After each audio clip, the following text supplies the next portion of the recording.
اللهم صل وسلم وبارك على سيدنا محمد وعلى اله وصحبه وسلم. اللهم صل وسلم وبارك على سيدنا محمد وعلى اله وصحبه وسلم. اشهد ان لا اله الا الله ويسر لي امري احلل عقدة من لساني يفقهوا قولي. اکثر لوگ ہم سے آج کل سوال کرتے ہیں کہ آپ کون سا نظام لانا چاہتے ہیں، آپ کیا کرنا چاہتے ہیں، آپ کے کام کرنے کا طریقہ کار کیا ہے. آپ صرف ٹیلی ویژن پہ لیکچرز دیتے ہیں، بچوں کے ساتھ بیٹھتے ہیں، علامہ اقبال کی آئیڈیالوجی کو زندہ کر رہے ہیں، آپ فیس بک پہ آپ کی بڑی پریزنس ہے، انٹرنیٹ اور یوٹیوب پہ آپ کی بڑی ویڈیوز چلتی ہیں. ٹھیک ہے، آپ نے ایک قوم کے اندر ایک جذبہ بیدار کر دیا ہے، اقبال کو زندہ کیا ہے، آپ نے ایک پیٹریوٹزم، پاکستان سے پیار اور محبت زندہ کیا ہے. لیکن تبدیلی آئے گی کیسے؟ اور پھر آپ کون سا نظام لانا چاہتے ہیں؟ پوری دنیا سے بچوں کے ہمیں ای میلز آتے ہیں. کچھ لوگ کہتے ہیں کہ صاحب آپ پریکٹیکل کام نہیں کر رہے، آپ پریکٹیکل کام کریں. لوگوں کے ذہنوں میں پریکٹیکل کام یہ ہے کہ سڑکوں پہ نکل کر ٹائر جلائے جائیں، دھرنے دیے جائیں، آگ لگائی جائے، پتھراؤ کیا جائے، پولیٹیکل پارٹی بنا کے سیاست میں دخل دیا جائے. اسی سیاسی نظام کے اندر آپ بھی ایک سینکڑوں سیاسی جماعتوں میں ایک سیاسی جماعت آپ بھی بن جائیے، یہ پریکٹیکل کام ہوگا. بچوں، پہلے ہم آپ کو تھوڑا سا یہ بتائیں کہ ہم کرنا کیا چاہ رہے ہیں. اس بات کو سمجھ لو، ہمیشہ آئیڈیالوجی پہلے آتی ہے، نظریات پہلے آتے ہیں، فلسفہ پہلے آتا ہے، اسٹریٹجیز اور پالیسیز اس کے بعد آتی ہیں. اور نظریے اور فلسفے سے پہلے بھی وہ ویژن آتا ہے، وہ گول آتا ہے، وہ مقصد حیات ہوتا ہے جس کے لیے آپ زندگی گزارتے ہو. ہمارا مقصد حیات اقبال نے واضح کر دیا ہے، میری زندگی کا مقصد تیرے دین کی سرفرازی، میں اسی لیے مسلمان، میں اسی لیے نماز. اقبال نے واضح کر دیا کہ ایک مسلمان کی زندگی کا مقصد یہ ہے. آج کے دور میں اگر ہم جدید دور کی مثال لیں، سب سے پہلے اپنے بڑوں کی آپ کے سامنے، تو 1930 سے پہلے ہندوستان کے مسلمانوں کا کیا حال تھا. 1857 کی جنگ آزادی کے بعد جب مغلوں کو آخری حکومت بھی ان کی بچا کچا بہادر شاہ ظفر کی حکومت بھی ختم ہو گئی، تو 90 سال کا جو دور مسلمانوں نے گزارا ہے انگریزوں کی قیادت میں، وہ ہماری تاریخ کے تاریخ ترین دوروں میں سے تھا. یعنی 90 سال ہم نہیں کہیں گے، تقریباً 70 سال، یعنی 1930 سے پہلے کے دور جو ہے. ایسی گمراہی، ایسا اندھیرا، کچھ پتہ نہیں مسلمانوں کو کہ جانا کہاں ہے. ساری مسلمان اشرافیہ 1857 کے بعد مار دی گئی تھی. ایک نئی اشرافیہ پیدا کرنی پڑی. یعنی جو سر سید نے جو علی گڑھ یونیورسٹی بنائی، علی گڑھ اسکول بنایا، سب سے پہلے مقصد کیا تھا اس کا؟ کہ جدید دور کے تقاضوں کے مطابق پڑھے لکھے مسلمان پیدا کیے جا سکیں، کہ جو کم از کم انگریزوں سے آنکھوں میں آنکھیں ڈال کر بات تو کر سکے نا. آپ کو جدید دور کے تقاضوں کے مطابق جدید دور کی زبان، جدید دور کی ٹیکنالوجی، جدید دور کے تقاضے پورے کرنے ہیں نا. اقبال جو کہتے ہیں کہ مسلمانوں کا حال یہ تھا کہ یہ کبریت سے بجلی کا چراغ جلانا چاہتے تھے. یعنی ماچس سے آپ بجلی کا لیمپ تو نہیں جلا سکتے. بجلی کا لیمپ جلانے کے لیے، بجلی کا بلب جلانے کے لیے آپ کو پیچھے پورے وہ بجلی کا نظام چاہیے. مسلمانوں کا المیہ یہ تھا، کیونکہ مسلمانوں کے فقہ میں، مسلمانوں کے نظام میں کسی کتاب میں یہ کہیں لکھا ہی نہیں تھا کہ اتنا بڑا بر اعظم جیسا ملک مسلمانوں کا جب دارالاسلام سے دارالکفر بن جائے تو کیا کریں. مطلب کبھی تصور میں سوچا ہے کہ ایسی بات؟ کبھی مسلمانوں نے یہ سوچا ہی نہیں تھا کہ پوری دنیا میں مسلمان غلام ہو جائیں اور کاغذ کے نوٹ کے اوپر سود اور ربا کا نظام چلنا شروع ہو جائے اور پور مسلمانوں کی خلافت ختم ہو جائے تو مسلمان کیا کریں. یہ مسئلے کبھی مسلمان کو پڑے ہی نہیں تھے اس سے پہلے. اندلوسیا میں 800 سال حکومت کرنے کے بعد، اندلوسیا اسپین مسلمانوں کا ملک تھا، 800 سال. Can you imagine? آج اسپین کو دیکھتے ہیں آپ، کبھی سوچا کہ یقین آتا ہے کہ 800 سال مسلمان تھے وہاں پر؟ تو یہ مسلمانوں کی تاریخ میں اس طرح کے ہولناک واقعات آتے رہے. 1857 کے بعد 1930 تک تقریباً مسلمانوں کو پتہ ہی نہیں تھا کہ ہو کیا رہا ہے ہمارے ساتھ. انگریزوں نے تو فیصلہ کیا ہوا تھا جانا نہیں ہے ہندوستان چھوڑ کر. انہوں نے تو اگلے 200 سال تک حکومت کرنی تھی، ان کو کیا پریشانی تھی. اور مسلمانوں میں نہ کوئی قیادت تھی، نہ کوئی لیڈرشپ تھی، نہ کوئی ویژن تھا، نہ آئیڈیالوجی تھی، نہ مقصد حیات تھا. مر چکے تھے بالکل. ایک اندھا دھن ہاتھ پاؤں مار رہے تھے مشرق و مغرب میں. کوئی کہتا جناب کبھی کچھ نظر نہیں آیا تو خلافت موومنٹ کے پیچھے دوڑ پڑے.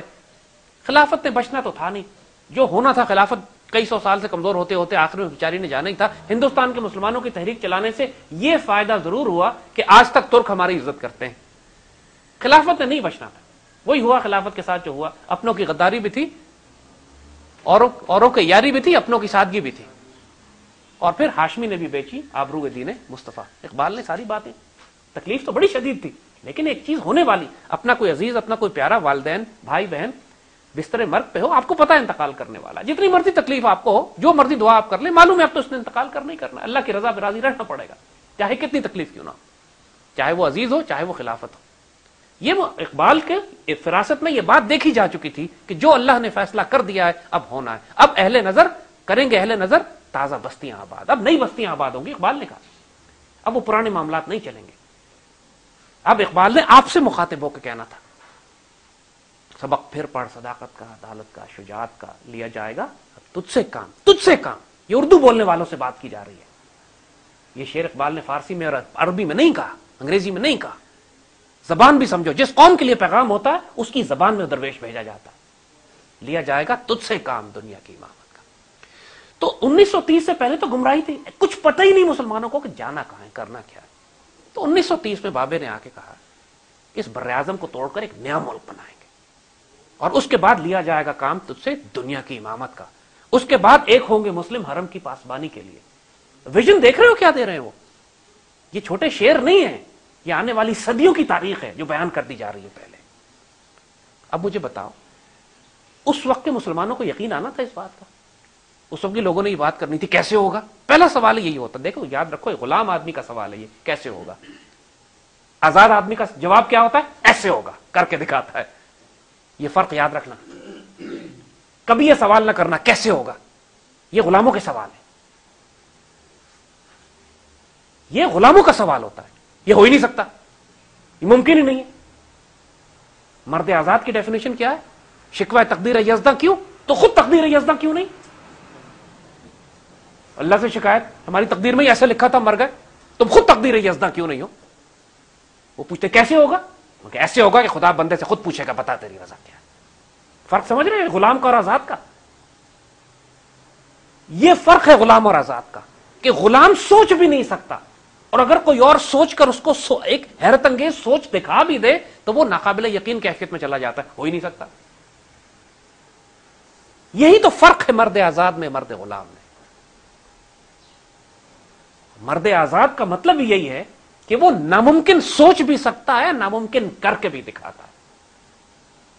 اور کوئی فرق نہیں ہے مرد آزاد کا مرد غلام. اس کو آزاد نہیں کہتے جو سڑکوں پہ آزاد گھوم رہا, اور غلام اس کو نہیں کہتے جو جیلوں میں بند ہو. تاریخ گواہ ہے کہ سارے مرد آزاد جیلوں میں ہی رہتے ہیں. مرد آزاد وہ ہوتے ہیں جس کی قلب و نظر اور فکر آزاد ہوتی ہے, آوارہ نہیں ہوتی, آزاد ہوتی ہے. دونوں میں فرق ہے. آج کل کی جو معاشرے کی فکر اور نگاہ ہے وہ آوارہ ہے. آزاد وہ ہوتی ہے جو شریعت اور ادب رسول کے تابع ہو.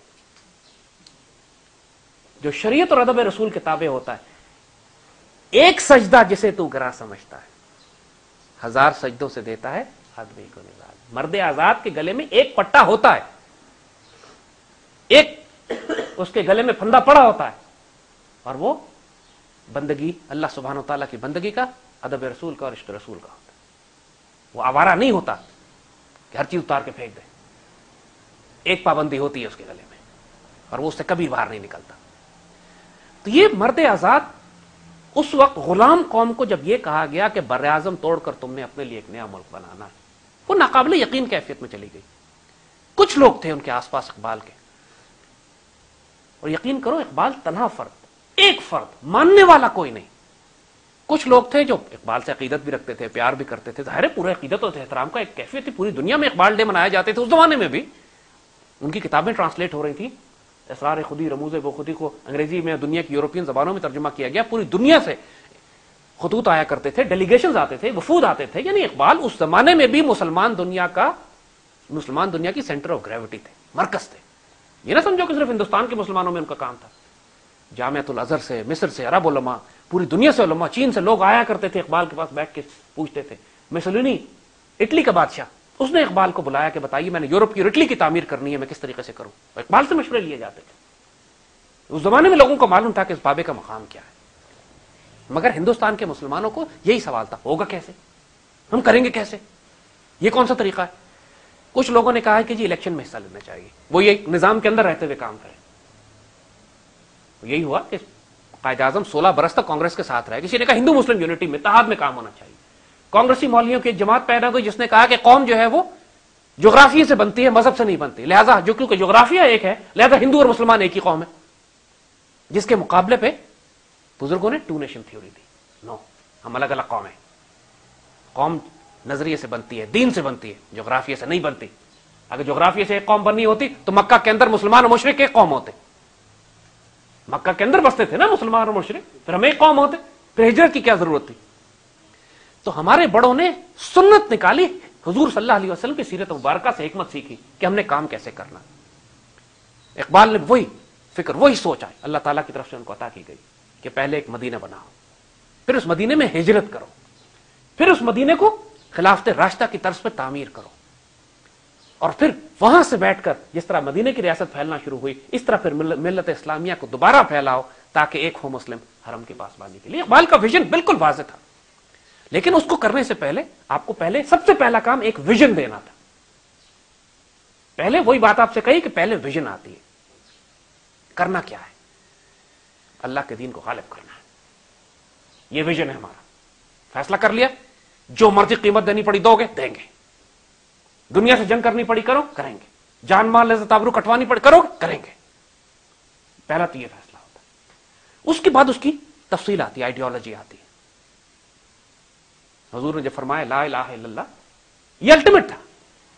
پہلا یہی ہے لا الہ الا اللہ تفلحوا, کلمہ پڑھ لو, کہو کہ اللہ کے علاوہ کوئی محبوب, کوئی مقصود, کوئی مطلوب تمہارا نہیں, کوئی معبود تمہارا نہیں, فلاح پا جاؤ گے.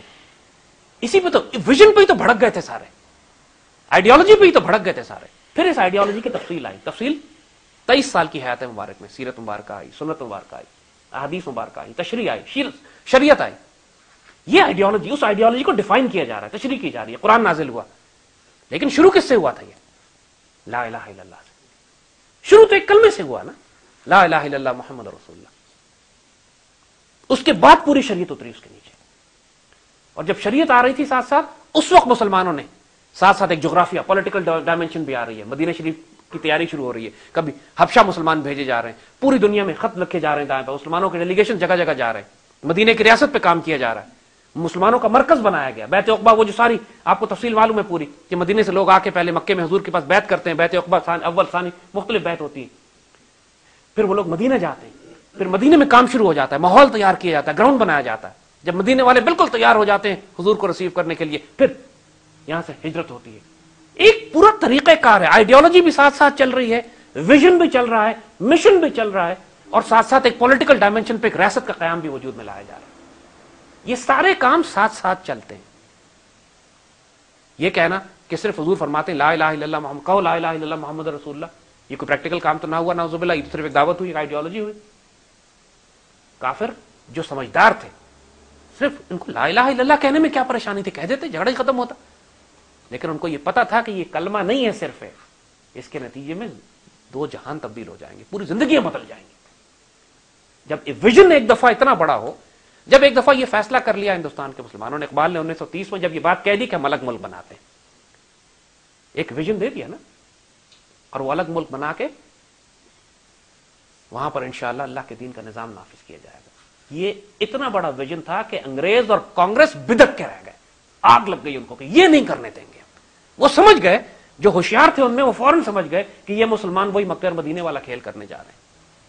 مکے کے بت پرستوں سے نکلیں گے, مدینے کی ریاست بنائیں گے, پھر وہ مدینے کی ریاست پھیل کے فتح مکہ کر لیں گے. جو ان میں سمجھدار تھے ان کو پتا تھا یہ کیا ہونے جا رہا ہے. دیکھیے, یہ آپ ان کو بیوقوف نہ سمجھا کرو. فرعون کو اس کے جادوگروں نے بتا دیا تھا کہ موسیٰ علیہ السلام پیدا ہوں گے جو تمہارے اس پورے نظام کو تباہ و برباد کر دیں گے. اس زمانے میں تو کوئی اللہ کے ولی درویش وہاں نہیں تھے نا. فرعون کو کس نے بتایا؟ جادوگروں نے بتایا, اس کے نجومیوں نے بتایا, اس کے حساب کتاب کرنے والوں نے بتایا. یہ علوم ہے, اور ہندو ان علوم میں بہت ماہر ہے, بہت زیادہ ماہر ہے. یہودیوں اور ہندوؤں دونوں قوموں کو اچھی طرح پتا ہے کہ حضور صلی اللہ علیہ وآلہ وسلم ہی وہ آخری نبی ہیں جن کے آنے کی بشارت و خوشخبری دی گئی تھی. حضور کے وقت میں بھی, اس وقت 1400 سال پہلے کے واقعات ہیں کہ یہودیوں کے ریکارڈڈ واقعات ہیں کہ آپس میں باتیں کیا کرتے تھے. وہ تمام صحابی جو یہودیوں سے مسلمان ہوئے وہ بتاتے ہیں کہ ان کے بڑے کہا کرتے تھے کہ جو نئے نبی آئے کیا یہ وہی ہے جن کا ہماری کتابوں میں لکھا جاتا تھا؟ میں نے کہا جی بالکل وہی ہے. بالکل صحیح بات ہے، یہ بالکل وہی سچے نبی ہیں جن کے آنے کا لکھا جاتا تھا. تو پھر کیا ارادہ ہے ان کے بارے میں؟ پوری مخالفت کریں گے. قرآن نے ان کے بارے میں لکھا ہوا ہے حضور کے بارے میں کہ یہ حضور کو اس طرح پہچانتے ہیں جیسے اپنے بیٹوں کو پہچانتے ہیں. قرآن کے الفاظ ہیں. پھر مخالفت کرتے ہیں. یہ ان کے اوپر ایک لعنت پڑی ہوئی ہے جس کی وجہ سے یہ بات نہ سمجھو کہ یہودیوں کو ہمارا دین نہیں پتا یا ان کو یہ نہیں معلوم کہ حضور. آپ یاد کریں گے وہ واقعات کہ حضور جب بچپن میں چھوٹے تھے تو ہجرت فرما کے اپنے یعنی جب اپنے کاروباری قافلے کے ساتھ اپنے چچا کے ساتھ ابو طالب کے ساتھ شام کا سفر کیا، وہاں ایک عیسائی راہب نے روک کے کہا حضرت ابو طالب کو کہ یہ بچہ آنے والا نبی ہے، اس کو چھپا لو، یہودی دیکھیں گے تو پہچان لیں گے، مار دیں گے. بات سمجھ رہے ہیں بات کو؟ یعنی وہ راہب نے پہچان لیا کہ حضور چھوٹے بچے تھے، اپنے چچا کے ساتھ شام کے تجارتی قافلے پہ گئے اور کہا کہ یہاں اگر یہودیوں نے دیکھ لیا، ان کے جو عالم ہے پہچان لیں گے کہ یہی وہ بچہ ہے. حضور کے چہرے سے وہ نور نکلتا تھا، وہ وجود پوری وجود گواہی دیتا تھا کہ یہ آنے والے نبی. عیسائی پہچان گیا، راہب پہچان گیا، اس نے کہا یہودی پہچان لیں گے نقصان پہنچائیں گے، ان کے پاس بھی علوم ہے. فرعون نے اپنے نظام کو بچانے کے لیے لاکھوں بچے قتل کرا دیے، مگر اللہ کا اپنا اسکیم ہوتی ہے، اللہ کا اپنا راز ہوتا ہے. جو اصل بچہ تھا وہ اس کے اپنے محل میں اللہ نے بڑا کرا دیا. اللہ کا اپنا نظام ہے. اسی طرح ہندوؤں کو بھی، ہندوؤں کے تمام اسکرپچرز میں کتابوں میں واضح لکھا ہوا ہے، حتیٰ کہ حضور کا اسم مبارک تک لکھا ہوا ہے کہ جو آخری نبی آئیں گے جنہوں نے پوری دنیا میں اللہ کا نظام قائم کر کے امن قائم کرنا ہے، وہ عرب کے ریگستانوں سے آئیں گے. ان کی یہ صفات ہوں گی، یہ ان کی خصوصیات ہوں گی، اس مقام پہ آئیں گے. ایسے سب کچھ بڑے بڑے تمام ہندو پنڈتوں کو اچھی طرح معلوم ہے کہ حضور صلی اللہ علیہ وآلہ وسلم آخری نبی ہیں، اللہ کے نبی ہیں، اللہ کے دین کو نافذ کرنے آئے. لیکن یہودیوں کی طرح لعنت ان کو یہ پڑی ہوئی ہے، کہتے ہیں مخالفت کریں گے. ان کو اچھی طرح پتا تھا کہ جب اقبال نے یہ بات کہہ دی کہ ہم نے پاکستان بنانا ہے، اس کا مطلب کیا ہے؟ اس کا مطلب ہے کہ جو ہونے والا ہے، جو آخری دور کی، ان لوگوں کو اچھی طرح معلوم ہے کہ غزوہ ہند کی حدیثیں ہیں. ان کو اچھی طرح معلوم ہے کہ مسلمان فوجوں نے آ کے ہندوستان پر دوبارہ قبضہ کرنا ہے. ان کو اچھی طرح، یہودیوں کو اچھی طرح معلوم ہے کہ جب آخری جنگ ہوگی، دجال کو قتل کرنے کی وہاں باری آئے گی، تو ایک درخت ہے کہ جو یہودیوں، حدیث شریف میں آتا ہے کہ ایک درخت ہے کہ جو یہودیوں کو پناہ دیا کرے گا. تو یہودی لاکھوں کی تعداد میں وہ درخت لگا رہے ہیں اسرائیل میں. یعنی جب انہوں نے 67 کی جنگ ہوئی تو ان کی کتابوں میں ان کے بڑوں نے کہا ہوا ہے کہ ایک نشانی یہ ہے، ان کی کتابوں میں لکھا ہے ایک نشانی یہ ہے امام مہدی کے ظہور ہونے کی کہ جب یہودی فوجیں دمشق میں داخل ہوں گی تو اس وقت امام مہدی، خطرہ جب مسلمانوں کو اتنا بڑھ جائے گا، جنگیں اتنی ہوں گی، دمشق کے قریب پہنچ جائیں گے، اس وقت مسلمانوں میں امام مہدی کا ظہور ہوگا یا عیسیٰ علیہ السلام کا ظہور ہوگا. ان کی کتابوں میں کچھ اس طرح کے واقعات لکھیں. 67 کی جنگ میں جب شام کی فوجوں کو، مصر کی فوجوں کو، اردن کی فوجوں کو یہ بری طرح شکست دے رہے تھے، اس وقت حکم تھا اسرائیلی فوجوں کو کہ دمشق میں نہیں داخل ہونا. کہیں ایسا نہ ہو کہ یہ وہ مسلمانوں کی وہ روایتیں پوری ہو جائیں کہ دمشق میں داخل ہوں گے تو مسلمانوں کی وہ امام اور بزرگ نازل ہو جائیں گے، آ جائیں گے کہ جو ہماری تباہ برباد کریں گے. یعنی اس حد تک ہی ہمارے دین کو پڑھتے سمجھتے ہیں اور اس کے مطابق یہ اپنی پلاننگ اور اسٹریٹجی کو بناتے ہیں. تو جب اقبال بابا نے یہ بات کہی کہ ہم نے یہ بنانا ہے، تو اس وقت کے جتنے مسلمان تھے وہ ناقابل یقین کیفیت میں چلے گئے، انکلوڈنگ محمد علی جناح. 1930 تک دنیا میں کسی کو یقین نہیں تھا. ایک مرد آزاد نے اذان دی کہ ہم یہ کر کے دکھائیں گے، یہ ہونا ہے. اور یہ نہیں کہا علامہ اقبال نے کہ ایسا ہونا چاہیے، انہوں نے کہا میں دیکھ رہا ہوں کہ ایسا ہو چکا ہے. الہ آباد کا خطبہ اٹھا کے دیکھیں، پریڈکٹیو ہے، پریڈکشن کی ہے، آنے والے وقت کے بارے میں بتایا کیسے ہو رہا ہے. 1930-31 میں قائد اعظم ہندوستان ہی چھوڑ گئے. مطلب بات کرتے ہیں اس بات کی لیڈرشپ کہاں سے آئے گی. یہاں پہ طریقہ کار دیکھو علامہ اقبال کا کیا. پہلے ویژن دے دیا پاکستان بنانا ہے، آئندہ آنے والے وقتوں میں اس طرح کام کرنا. بیٹا یہ پنکھا بند کر دو.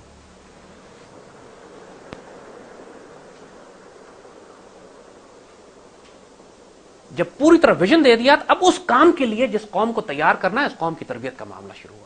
اور تربیت دیکھیے علامہ اقبال نے 1930 میں ویژن دیا ہے، تربیت 1905 سے شروع کر دی. تربیت 1905 سے شروع کر دی. جب ولایت گئے اس وقت سے کام شروع ہوا ہے. اس کے بعد 1911-12 میں اسرار خودی، رموز بے خودی پہ 4 سال 5 سال فارسی کی وہ دونوں مثنویاں لکھتے رہے. کوئی پریکٹیکل کام کیا؟ لوگ کہیں گے کوئی پریکٹیکل کام ہی نہیں کیا، بیٹھے کتابیں لکھ رہے تھے. دیکھنے والے تو یہی کہیں گے نا، کیا پریکٹیکل کام کیا؟ اس زمانے میں خلافت موومنٹ چل رہی ہے، ہجرت موومنٹ چل رہی ہے، ہندوستان میں فساد ہو رہے ہیں. علامہ اقبال بیٹھے 4 سال اپنی کتابیں لکھ رہے ہیں، اپنی شاعری کر رہے ہیں. کیا کر رہے ہیں؟ ارے بابا بڑی سے بڑی عمارت بھی بنانی ہو تو پہلے کتنا گہرا کھودنا پڑتا ہے، مضبوط بنیادیں تعمیر کرنی پڑتی ہے. بنیاد ہی نہ ہو عمارت نے کدھر کھڑا ہونا ہے. اور بنیادیں نظریات پہ بنتی ہیں، یاد رکھنا، قوموں کی تربیت پہ بنتی ہیں. ایک غیر تربیت یافتہ قوم کبھی بھی ایک اعلیٰ تہذیب نہیں بنا سکتی. تو اقبال کا طریقہ کار وہی جو حضور صلی اللہ علیہ وسلم کے سنت مبارکہ کا ہے. 13 سال ہجرت سے پہلے مکے میں کیا ہوا ہے؟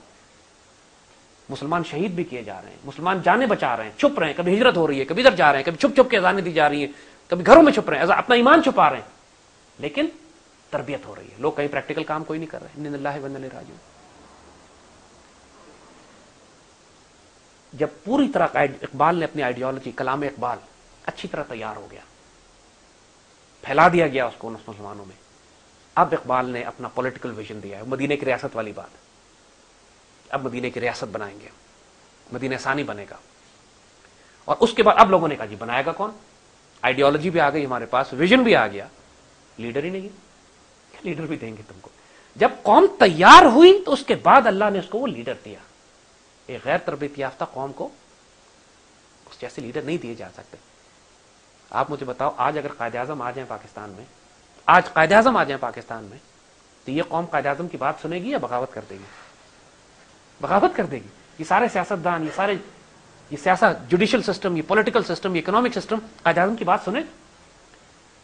1930 میں جب علامہ اقبال جیسے وجود نے فرما دیا کہ یہ تمہارے لیڈر ہیں، اب آنکھ بند کر کے آمنا صدقنا پوری مسلمان قوم نے قائد اعظم کو اپنا لیڈر مان لیا. اور اس وقت 1940 کے جلسے کی رویداد پڑھو. 1940 میں جو جلسہ ہوا تھا، 3 دن لاہور میں وہ جلسہ ہوا. پورے ہندوستان سے 1 لاکھ کے قریب مسلم لیگ کے کارکن، 1 لاکھ کے قریب کارکن لاہور میں جمع ہوئے تھے. 3 دن وہ جلسہ چلا تھا. اور سب سے بڑی تعداد ان مسلمانوں کی تھی کہ جو انڈیا کے ان علاقوں میں ہیں جو آج انڈیا ہے جہاں، اور ان کو اچھی طرح پتا تھا کہ پاکستان بن گیا تو ہم بالکل مارے جائیں گے یا ہم کو گھر بار چھوڑ کر ہجرت کرنی پڑے گی. اس کے باوجود ان کے جوش، ان کی عقیدت، ان کی محبت، ان کے جنون کا عالم یہ تھا کہ وہ آ کے پنجاب کے مسلمانوں سے، اس علاقے کے جنہوں نے پاکستان بننا تھا، اس علاقے کے مسلمانوں سے کہتے تھے ہماری فکر نہ کرو، پاکستان بناؤ، ہمیں قربان ہونے دو. ہم اس مشن کے لیے، اس ویژن کے لیے، اس آئیڈیالوجی کے لیے، اللہ کے دین کے لیے، اس کے رسول صلی اللہ علیہ وسلم کی محبت میں قربان ہونے کے لیے تیار ہیں. فیصلے کر کر آئے ہیں، تمہیں بتا رہے ہیں بناؤ پاکستان. ہمیں گھر چھوڑنے پڑیں گے، تم لوگوں کو نہیں چھوڑنے پڑیں گے. جو اس خطے میں مسلمان بستے تھے انہیں تو گھر نہیں چھوڑنے پڑے نا. گھر کسے چھوڑنے پڑے؟ وہ جو ادھر سے ہجرت کر کے آئے تھے. اور وہاں کے مسلمانوں نے آگے وہ پورے اجلاس کی رویداد اٹھا کے دیکھو، جو تقریریں ہوئی ہیں وہ صاف صاف لوگ اس کے اندر کہتے ہیں، جو نمائندگی کرتے ہیں ہندوستان کے مسلمانوں کی، ہماری فکر نہ کرنا، پاکستان بناؤ، ہمیں قربان ہونے دو.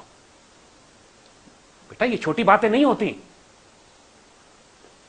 لیکن وہ جنون پیدا ہو چکا تھا، وہ عشق، اس آئیڈیالوجی نے، جس کو کہتے ہیں نان پریکٹیکل کام، اس نان پریکٹیکل کام نے اقبال کے وہ نسل پیدا کر دی تھی کہ جو اتنی بڑی قربانی دینے پر تیار تھی کہ ہم سب کچھ کٹوا دیں گے، فکر نہ کرنا، اللہ کے رسول کو رسوا نہیں ہونے دینا، اس دین کو رسوا نہیں ہونے دینا. ہم نے یہ نہ ہو کہ اللہ کے رسول کے آگے جا کے ہم رسوا ہو جائیں کہ اللہ کے دین مشکل میں تھا اور تم نے اپنی جان مال کاروبار عزت آبرو بچا لی.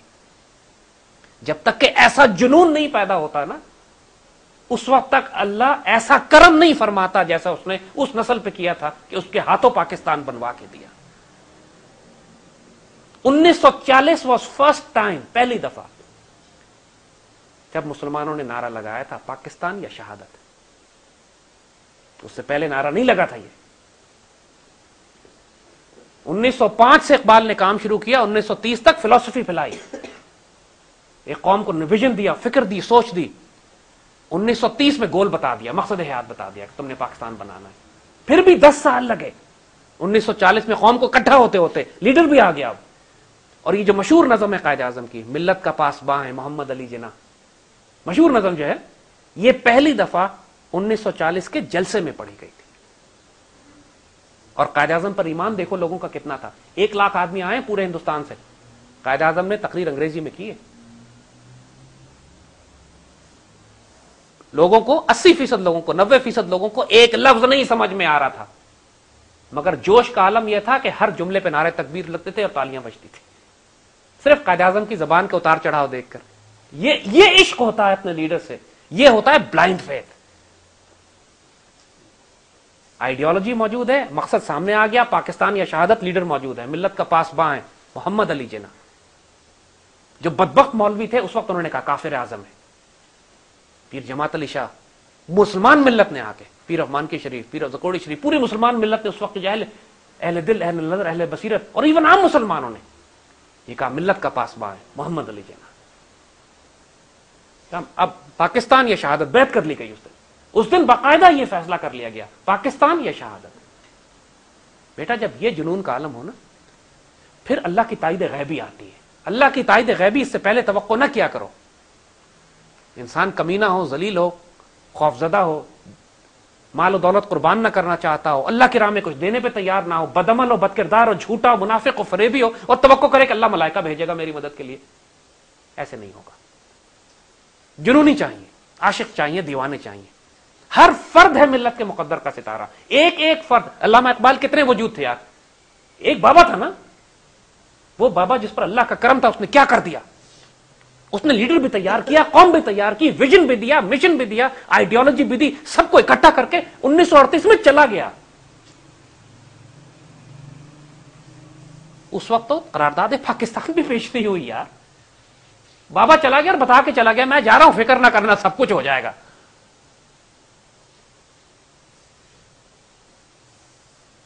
بابا بیٹا یہ طریقہ کار ہوتا ہے. پاکستان بنا اس طرح ہے. 50 لاکھ پھر شہدا دینے پڑے, اس کے باوجود بھی 50-60 لاکھ لوگوں نے گھروں سے, 1 کروڑ لوگ گھروں سے نکلے تھے, آدھے پاکستان پہنچے, آدھے رستے میں چلے گئے. پھر پاکستان بنا. قائد اعظم کے ساتھ اب پاکستان بنانے کے بعد ہم نے کیا کرنا تھا, یہ فیصلہ 1949 میں ہوا. آبجیکٹو ریزولوشن, قرارداد مقاصد جب پاس کہ جی پہلا مقصد تو تھا ملک بنانا, اب ملک کو لے کے کہاں جانا ہے. اور آبجیکٹو ریزولوشن میں پہلا نقطہ یہی تھا کہ سوورینٹی بلانگس ٹو اللہ سبحانہ و تعالی, حاکمیت اللہ کی. اس ملک میں شریعت کا نظام چلے گا, جو بھی قانون بنے گا شریعت کے پابند ہوگا. اللہ قائد اعظم سے کئی دفعہ پہلے پوچھا گیا تھا کہ پاکستان میں کیسا نظام ہوگا, دستور کیا ہوگا, آئین کیا ہوگا. چلے مجھے کوئی دستور دینے کی ضرورت نہیں, دستور 1400 سال 1300 سال پہلے آ چکا ہے, قرآن و سنت دستور ہے ہمارا. اور دیکھو لوگ بات کرتے ہیں کہ قائد اعظم سیکولر پاکستان چاہتے تھے. استغفر اللہ العظیم. قائد اعظم کی سینکڑوں تقریریں اٹھا کے دیکھ لو, سوائے اس بات کے کہ پاکستان کا دستور قرآن و سنت ہوگا کچھ ہے ہی نہیں. پھر قائد اعظم کے سب سے قریبی ساتھی لیاقت علی خان. لیاقت علی خان کوئی مدرسے کے پڑھے لکھے مولوی تو نہیں تھے, نوابزادہ تھے, پوری دنیا میں گھومے پھرے ہوئے.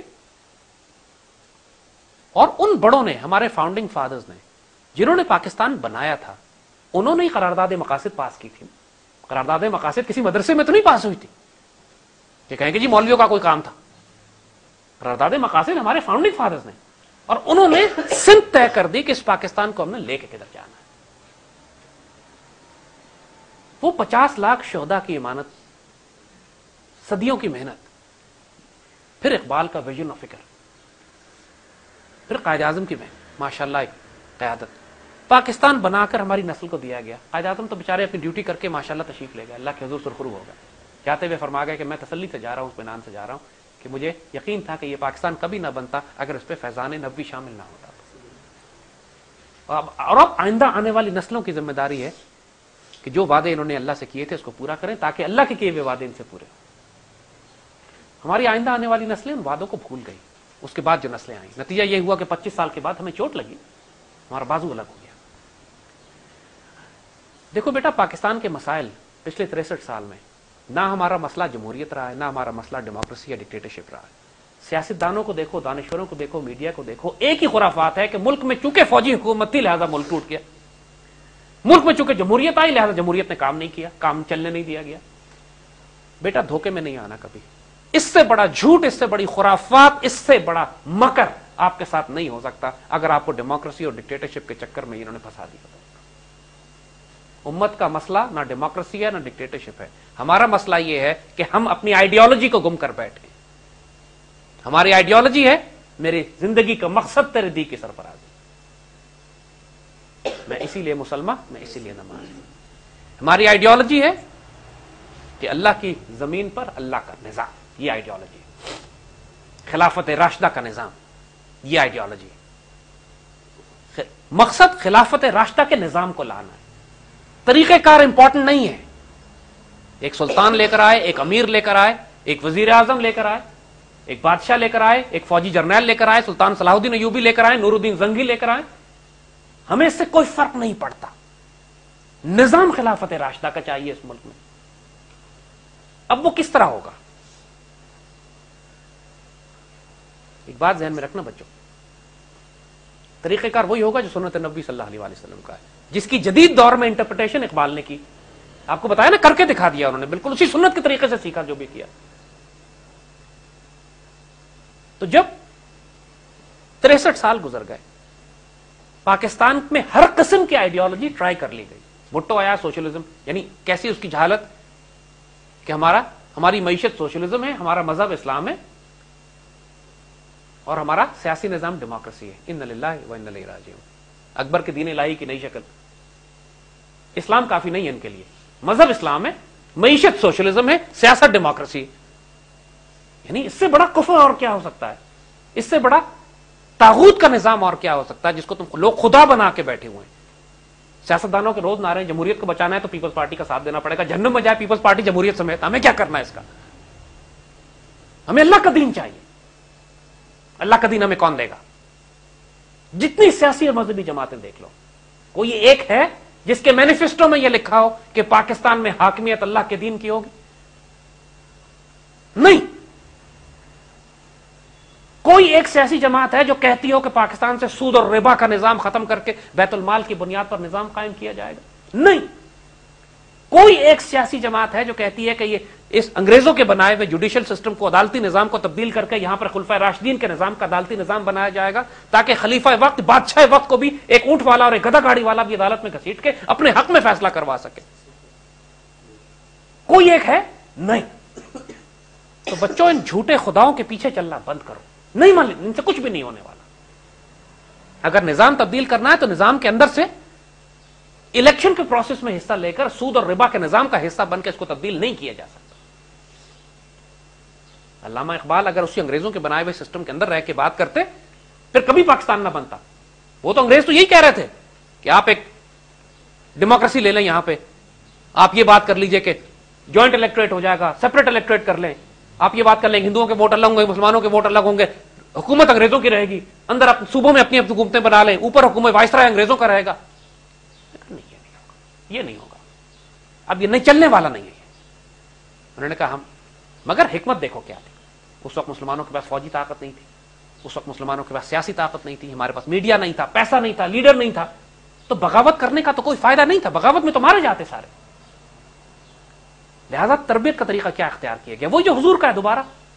13 سال کیا مکے میں مسلمانوں کو تلوار نکالنے کی اجازت تھی؟ نہیں. کیوں نہیں؟ اسی لیے جب پولیٹیکل پاور آپ کے پاس نہیں ہے, ملٹری پاور نہیں ہے, اکنامک پاور نہیں ہے, پھر جو ایگزسٹنگ طاقتور نظام ہے اس کے خلاف تلوار نکالو گے تو وہ کچل کے رکھ دے گا. دین میں کام حکمت سے ہوتا ہے. اس وقت حضور سے بڑھ کر دلیر اور بہادر کو ہو سکتا ہے کائنات میں؟ نہیں. اس وقت حضور نے حکم دیا صحابہ کو اپنا ایمان چھپاؤ, اذانیں ہلکی دو, مت بتاؤ کہ میں مسلمان ہوں. یہ اسٹریٹجی استعمال کی گئی یا نہیں کی گئی؟ جب حضور نے یہ حکمت استعمال کی اس وقت کہ نظام کے ساتھ تصادم کا راستہ نہیں اختیار کرنا جب تک کہ مرکز مضبوط نہ ہو تمہارا. اور جیسے ہی مرکز ملا مسلمانوں کو, مدینے کی ریاست بنی, سن 2 ہجری میں, ہجرت کے 1 سال کے بعد تلواریں نکال لیں, جنگ بدر ہوتی ہے یا نہیں؟ بیٹا یہی معاملہ ہے. آپ ہندوستان کے اندر رہتے ہوئے انڈیا سے جنگ نہیں کر سکتے تھے. جیسے ہی پاکستان بنا, پاکستان بننے کے 2 مہینے کے بعد قائد اعظم نے تلوار نکال لی, کشمیر کی جنگ شروع ہو گئی. دیکھتے نہیں ہیں مماثلت کتنی ہے پاکستان کی اور مدینے کی ریاست کی. قائد اعظم نے تھرو آؤٹ مسلمانوں کو یہ پتھر مارنے کی بھی اجازت نہیں دی.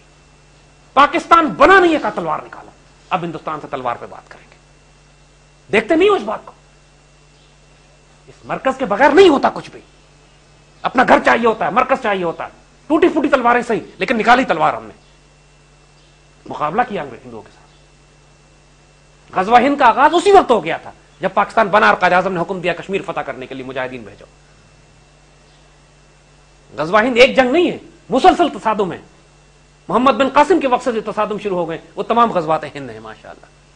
ہندوستان کے خلاف ہونے والی ہر جھڑپ غزوہ ہند کی اس جنگ، بڑی جنگ کا حصہ ہے ماشاءاللہ. وہ فائنل جنگ ہوگی جو ایک ہونے والی ہے، جس کے لیے پاکستان کو بنایا گیا ہے. تو اب 63 سال تو ہم نے ضائع کیے اسی بحث میں پڑ رہے کہ ڈیموکریسی ہو، ڈکٹیٹرشپ ہو، سود کا نظام ہو، اسلامی نظام ہو. یعنی پچھلے 30 سال سے یعنی اس بات کی فائلیں عدالت میں پڑی ہوئی ہیں کہ سود اور ربا کا نظام ختم ہونا چاہیے یا نہیں ہونا چاہیے. ان للہ و انا الیہ راجعون. جس نظام سے اللہ اس کے رسول صلی اللہ علیہ وآلہ وسلم نے جنگ کی ہوئی ہے، اس پر بحث کر رہے ہیں کہ اس کو ختم کریں یا نہ کریں، اور کرنا نہیں چاہتے. فیصلے عدالت کیس نہیں لگا رہی. پرسوں دہائیاں گزر گئی ہیں، 20-30 سال گزر گئے، عدالت میں وہ کیس پٹ اپ ہی نہیں ہوتا. کوئی کرنا ہی نہیں چاہتا.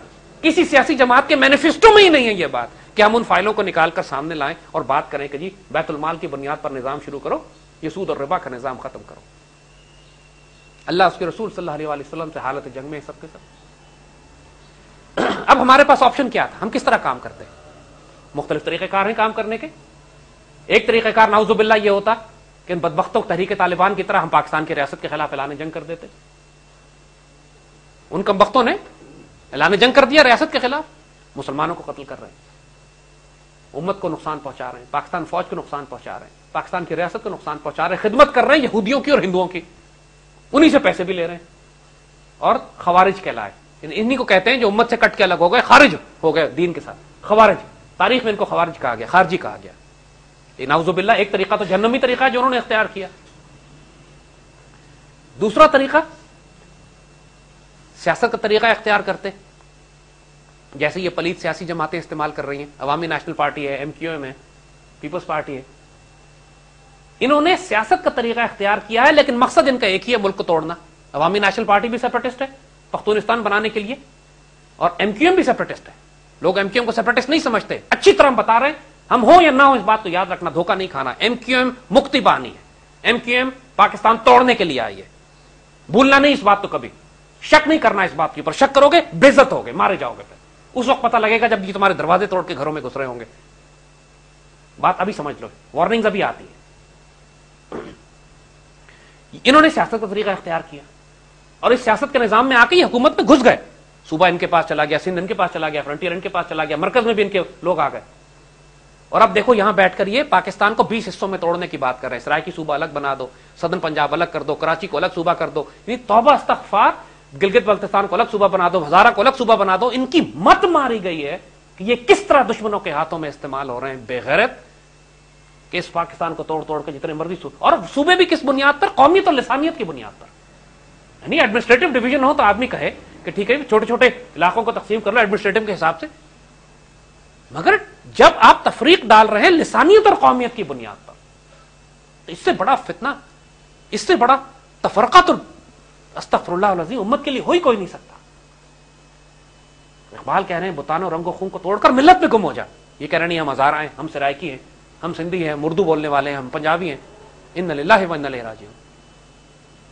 یہ وقت کے کفار ہیں جو وقت کے بتوں کو پوچھتے ہیں. اقبال نے کہا نا کہ جو آج کے جدید دور کے جو بت ہیں ان میں سب سے بڑا وطن ہے. وطن سے مراد قومیت کی بنیاد پہ جو چیز توڑی جاتی ہے، الگ کی جاتی ہے. جو پیرہن ہے اس کا مذہب کا کفن ہے.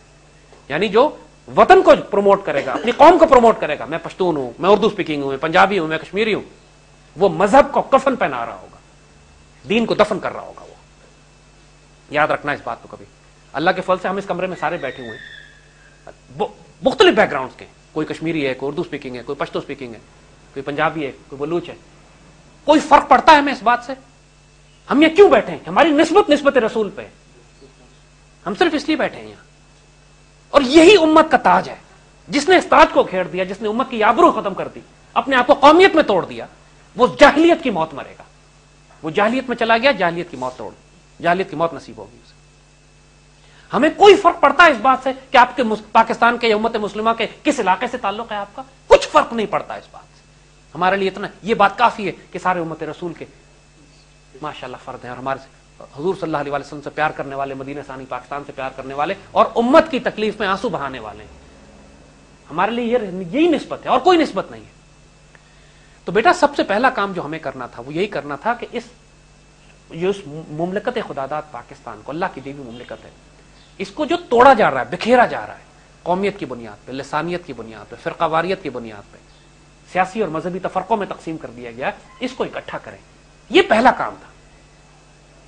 ساتھ ساتھ ملک کا دفاع بھی کرنا ہے، کہ ملک ہی ختم ہو جائے تو پھر ہم کس پہ لڑیں گے؟ پاکستان پر حملے بھی ہو رہے تھے، ادھر سے بھی تحریک طالبان بھی، بلوچستان لبریشن آرمی بھی، ایم کیو ایم والے فساد کراچی میں برپا کیے ہوئے ہیں، ہندوستان کی اپنی پلاننگ تھی، یاد ہوگا آپ کو ممبئی کے بعد کس طریقے سے انڈیا نے حملے کرنے کی پلان کیا تھا۔ آپ کے گھر کے اندر جتنے بھی اختلاف ہوں، بھائی بہنوں کے آپس کے اختلاف ہوں، آپ دور کر، لیکن گھر کے کمرے میں آگ لگ جائے تو پہلے سارے اختلاف بند کر کے پہلے آپ آگ بجھاتے۔ تو ہم جس پاکستان میں بس رہے تھے اس کے گھر کے مختلف کمروں میں آگیں بھی لگی ہوئی تھی، بھائیوں میں اختلافات بھی ہو گئے تھے، اور گھر کی معیشت بھی خراب تھی، گھر کے دفاع کا معاملہ بھی تھا۔ یہ سارے کام ہمیں اکٹھے کرنے تھے۔ آپ نے دیکھیں ہمارے پروگراموں کا، پھر آپ سیکوینس دیکھیں جو ہم نے شروع کیا۔ ہم نے C I A threat to Pakistan کے پروگرام بھی کیے، ہم نے U S war on terror پہ بھی کیے، افغانستان کے ساتھ تعلقات پر بھی کیے، پھر ہم نے علامہ اقبال پر بھی کیے، پھر مسلم ہسٹری قرون اولا اور یہ غازی کی سیریز بھی کی ہے۔ اس کے بعد ہم نے ادب رسول اور عشق رسول کے حوالے سے علامہ اقبال کے ان کلام کو بھی۔ پروگرام ہمارے ہر پروگرام کو کرنے کا ایک مقصد تھا، کہیں پہ ملک کی دفاع تھا، کہیں قوم کو متحد کرنا تھا، کہیں تو روحانی اساس بلڈ کرنی تھی، کہیں اس میں فلسفہ اقبال کو زندہ کرنا تھا، اور ان ساروں کی برکت یہ تھی کہ الحمدللہ قوم آہستہ آہستہ متحد ہونے لگی۔ آج ماشاءاللہ ایم کیو ایم کے سینکڑوں بچے ہیں جو کہتے ہیں جی ہم ایم کیو ایم میں پھنسے ہوئے ضرور ہیں لیکن ہم دل سے آپ کے ساتھ ہیں۔ آج پورے پاکستان میں Balochistan liberation B L A کے لڑکے ہمارے پاس آتے ہیں، کہتے ہیں کہ آپ کی بات ہم سننے کو تیار ہیں، ہمیں سیاستدانوں پہ اعتبار نہیں ہے لیکن آپ کی بات پر ہمیں اعتبار ہے۔ یہ کیسے ہو گیا؟ اس لیے کہ یہ آئیڈیالوجی، وہی بات قائد اعظم والی بات انگریزی میں کرتے ہیں، کسی کو سمجھ میں نہیں آتی، لیکن سب کو یہ پتا ہے کہ بندہ سچا ہے، یہ جھوٹ نہیں بولے گا۔ یہ جو کر رہے ہیں اللہ رسول کی محبت میں اور پاکستان کی محبت میں کر رہے ہیں، کسی مقصد سے نہیں کر رہے، کسی گھٹیا مقصد سے نہیں کر رہے، اپنے پرسنل انٹرسٹ کے لیے، پیسے کے لیے، جائیداد کے لیے، دولت کے لیے، اپنے آپ کو پروموٹ کرنے کے لیے نہیں کر رہے، اللہ کے رسول کی محبت میں، اس کے دین کی محبت میں، پاکستان کی محبت میں کر رہے ہیں۔ تو یہ اس سے بڑا پریکٹیکل کام اور کیا ہو سکتا ہے میرے بچوں، کہ ایک قوم کو متحد کر کے زندہ کر دیا جائے، جو مایوس ہو گئی تھی اس کو حوصلہ اور امید دے دیا جائے۔ اس سے بڑا پریکٹیکل کام ہے۔ علامہ اقبال نے کتنی گولیاں چلائی؟ کوئی گولی نہیں چلائی۔ کیا اقبال نے پریکٹیکل کام کیا یا غیر پریکٹیکل کام کیا؟ اقبال سے بڑھ کر پریکٹیکل کام کائنات میں کس نے کیا؟ ایک فقیر، ایک درویش جو اذان دیتا ہے، اس کی اذان اس کا پریکٹیکل کام ہوتا ہے۔ اقبال نے بندہ مومن کی اذان کے بارے میں کہا ہے، وہ اذان جس سے لرزتا ہے، وہ سحر جس سے لرزتا ہے شبستان وجود، پوری کائنات جس سے لرزتی ہے جس صبح سے، وہ صبح ہوتی ہے بندہ مومن کی اذان سے پیدا۔ بندہ مومن کی اذان کو چھوٹا نہ سمجھو، وہ لاکھوں سپاہیوں کا کام، لاکھوں فوجوں کا کام کرتی ہے ایک فقیر کی اذان۔ ہمیں بھی بزرگوں نے دعائیں لگائی ہوئی ہیں، کہا بیٹا اذان دو۔ میں نے کہا بابا جی میرے پاس تو کچھ بھی نہیں، نہ میرے پاس تعلقات، میرا گروپ، نہ میرے پاس جماعت، نہ پیسے، نہ وسائل، بات بڑی سخت کرنی ہے۔ جو اللہ کے ولی، فقیر، درویش، نیک لوگ جو ہمیں دعائیں دیتے ہیں، جو ہمارے ساتھ ہیں، بیٹا تم اذان دو، تمہارا کام اذان دینا ہے۔ وہ جو اللہ تعالیٰ نے ابراہیم علیہ السلام نے جب اللہ تعالیٰ سے کہا نا، اللہ تعالیٰ نے ان سے کہا کہ آپ گھر بنائیے۔ مکہ میں تو اس وقت کچھ تھا ہی کوئی نہیں، وہ تو ریگستان کے بیچ میں، پہاڑوں کے بیچ میں۔ انہوں نے کہا مالک ادھر کون آئے گا؟ انہوں نے کہا علیک الاذان وعلینا البلاغ، آپ کا کام ہے اذان دینا، میرا کام ہے کائنات کے کونے کونے تک پہنچانا۔ دیکھتے ہو برکت آج کیا ہے؟ مکے کی برکت دیکھتے ہو؟ یہ شروع کہاں سے ہوا تھا؟ ابراہیم علیہ السلام جب اپنے دودھ پیتے بچے کو وہاں چھوڑ کر چلے گئے تھے، جس کی ایڑیاں رگڑنے سے زمزم نکلتا ہے، جہاں کچھ بھی نہیں تھا، وہاں کہا گیا کہ گھر بناؤ اللہ کا۔ کہا کیا کچھ بھی نہیں؟ علیک الاذان، بناؤ تو صحیح۔ پھر اسماعیل علیہ السلام بڑے ہوئے، پھر گھر بنایا ان کے ساتھ مل کے ابراہیم علیہ السلام نے۔ آج بھی ابراہیم علیہ السلام کے قدموں کے نشان وہاں رکھے ہوئے ہیں، ہے نا، پوری تاریخ ہے، سیکھو نا اس سے کیا معاملہ ہے۔ ہمارا تو دین میری جان وہاں سے شروع ہوتا ہے۔ ہمیں بزرگوں نے یہ کہا تم اذان دو، تمہاری اذان انشاءاللہ دنیا کے کونے کونے تک جائے گی۔ اس کی تاثیر آج دیکھ رہے ہیں یا نہیں دیکھ رہے؟ دنیا کے کونے کونے تک یہ اذان پہنچی ہے یا نہیں پہنچی؟ دشمن دہشت میں آ گیا، جو اللہ رسول سے پیار کرنے والے تھے ان کے حوصلے بلند ہو گئے، دل باغ باغ ہو گئے ان کو حوصلہ مل گیا، امید ہو گئی، قوم اکٹھی ہو گئی، نوجوان اقبال دوبارہ زندہ ہو گئے. وہ حیا، وہ غیرت، وہ ڈگنیٹی جو مرد مومن کی میراث ہوا کرتی تھی جو گم گئی، وہ دوبارہ زندہ ہو رہی ہے نوجوانوں میں. وہ شاہین بچے پھر پیدا ہو رہے ہیں، مرد مومن پھر پیدا ہو رہے ہیں ماشاءاللہ. بچوں کو نظر آ گیا ہے کہ کفر کا نظام کیا ہے، خلافت راشدہ کا نظام کیا ہے. فرق پتہ لگ گیا اچھے طریقے سے کہ مرد غیور کسے کہتے ہیں، فقر غیور کسے کہتے ہیں. پاکستان بنانے کا مقصد کیا تھا، خلافت راشدہ کا نظام. غزوہ ہند کیا ہے، یونائٹڈ اسٹیٹس آف اسلام کیا ہوتی. یہ اتنی بڑی بڑی باتیں ہیں میرے بچوں کہ یہ زندہ ہو گئی ہیں اگر آج کی قوم میں اور آج کی نسل میں آنے والی صدیوں کی تاریخ تبدیل ہو جائے گی. اور زندہ ہو گئی ہے ماشاءاللہ، ہو رہی ہے. اور ہمیں کام کرتے کتنے سال ہوئے؟ 3 ساڑھے 3 سال. 3 ساڑھے 3 سال میں تو بچہ دودھ پیتے، دانت بھی نہیں گر، دودھ کے دانت نہیں گرتے بچے کے. اپنے بزرگوں کو دیکھو.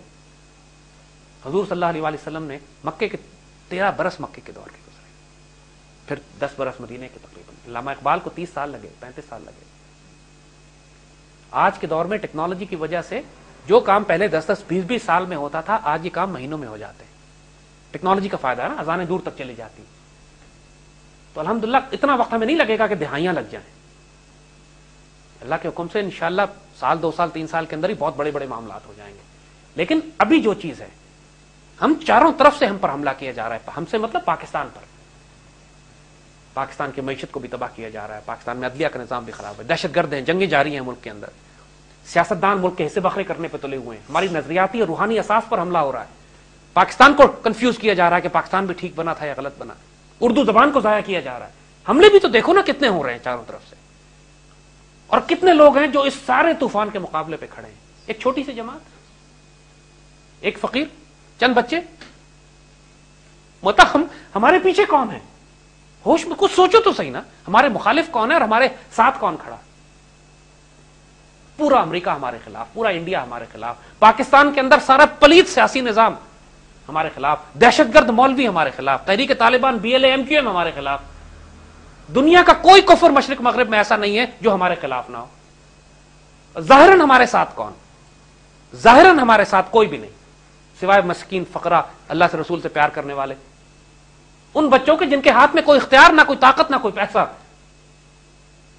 آپ لوگ سارے یہاں بیٹھے ہو، نہ آپ لوگ مالدار لوگ ہو، نہ آپ لوگ دنیا میں کوئی بہت بڑے ظاہری اختیار اور عہدہ اپنے پاس رکھتے ہو، نہ کسی بڑی بڑی مذہبی سیاسی جماعتوں سے تعلق رکھتے ہو. مسکین عاجز بچے ہو ہماری طرح، آ کے بیٹھے ہو، اللہ رسول کی محبت میں بات سن رہے ہو. لیکن ہمارے ساتھ جو طاقتیں ہیں وہ ان کو نظر نہیں آتی.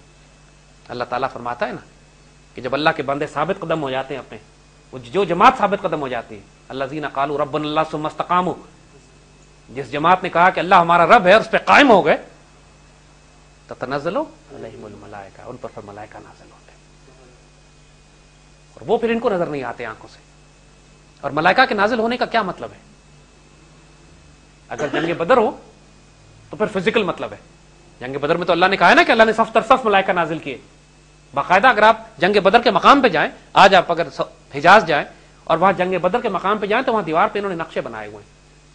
تو باقاعدہ نقشہ بنا ہوا ہے کہ مسلمانوں کی فوج یہاں سے آئی، کفار کی فوج یہاں سے آئی، ملائکہ کی فوج یہاں سے آئی. باقاعدہ ملائکہ کی فوج دکھائی ہوئی ہے، نقشے بنے ہوئے ہیں، فزیکل رستے بنے ہوئے ہیں. اللہ نے قرآن میں ذکر کیا ہے اس کا. اور جب بندے مومن پہ، مسلمان جماعت پر جب اللہ تعالیٰ فرشتے ملائکہ نازل کرتا ہے تو اس کو سکون آتا ہے، اس کا خوف نکلتا ہے، اس کا ڈر ختم ہو جاتا ہے، اس کو علم آتا ہے، اس کو نور ملتا ہے، اس کو اللہ تعالیٰ فراست و ویژن، حکمت دیتا ہے. یہ بھی ملائکہ کے نزول کی برکت ہوتی ہے. تتنزل علیہم الملائکہ، ان پر اللہ برکت نازل فرماتا ہے. تو یہ سچی بات پوچھو تو ہمارے پاس تو سوائے اللہ رسول کی محبت اور پیار کے اور کوئی سرمایہ ہے ہی نہیں. لوگوں نے کہانیاں بنائی ہوئی ہیں کہ ان کو کروڑوں کی فنڈنگ ہو رہی ہے، ان کے پیچھے بڑی بڑی آرگنائزیشنز ہیں، بڑی بڑی جماعتیں ان کو سپورٹ کر رہی ہیں. اس وقت سے ہم گرمی میں بیٹھے، UPS تو ہے نہیں ہمارے پاس. میری جان، دنیا میں جتنی بڑی بڑی تبدیلیاں لے جو جماعتیں لے کر آئی ہیں وہ مسکین ہوتی ہیں، مگر ان کے نظریے طاقتور ہوتے ہیں، ان کی آئیڈیالوجیز پاورفل ہوتی ہیں، ان کے پاس روحانی اساس ہوتی ہے. جس قوم کو اقبال فرماتے ہیں جس کے نوجوانوں کی خودی ہو صورت فولاد، جن میں غیرت، شرم، حیا اتنے مقام پر ہو، اس قوم کو شمشیر کی حاجت نہیں رہتی. آئیں آپ کو بتائیں قوم کیسی تیار کرنی ہے، مثالیں دے کے بتا دیتے ہیں نا، تاکہ آپ کو معلوم ہو کہ قوم بنانی کیسے۔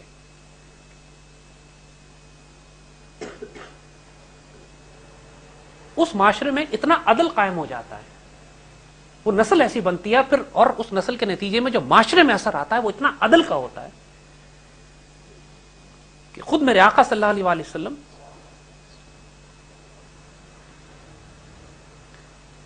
فرماتے ہیں کہ اس کا مفہوم ہے کہ اگر میری بچی بھی کوئی، میری بیٹی بھی اگر کوئی جرم کرے تو اس کو اسی طرح سزا دی جائے گی جس طرح ایک عام مسلمان کے بچوں کو۔ فرمایا تم سے پہلی قومیں تباہ اس لیے ہوئی کہ جب حکمران، عمرا، بڑے لوگ ظلم کرتے تھے تو ان سے درگزر کر دیا جاتا تھا، اور چھوٹے لوگ اگر کوئی ظلم کرتے تھے تو ان کو ان پر قانون نافذ کیا جاتا تھا۔